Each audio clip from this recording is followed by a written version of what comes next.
C'est ici que s'est déroulé le lancement de la première édition du forum Notre Futur, Dialogue Afrique-Europe, qui s'est ouvert le vendredi 7 octobre en Afrique du Sud. Organisé par le ministère de l'Europe et des Affaires étrangères, l'Institut français ainsi que de nombreux partenaires africains, il s'inscrit dans la continuité du sommet Afrique-France de Montpellier. On souhaitait poursuivre le dialogue, l'approfondir, le dialogue notamment qui a lieu tous les jours, mais qui a eu lieu en particulier au nouveau sommet Afrique-France de Montpellier. Et puis moi, je me suis rendue au Cameroun en février. J'ai vu des jeunes qui avaient participé à Montpellier, des jeunes qui n'avaient pas participé à Montpellier.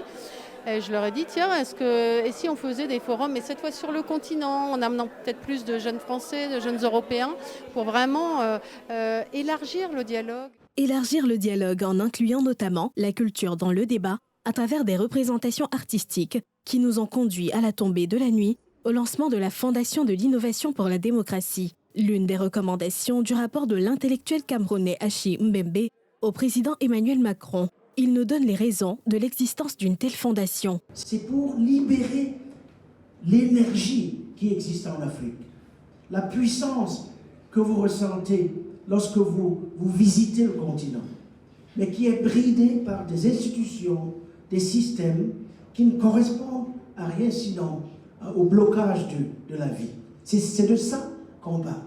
Une fondation plutôt bien accueillie des participants venus des 4 coins du continent, même s'ils émettent des réserves sur son indépendance en raison de son financement par la France à hauteur de 50 millions d'euros sur 5 ans.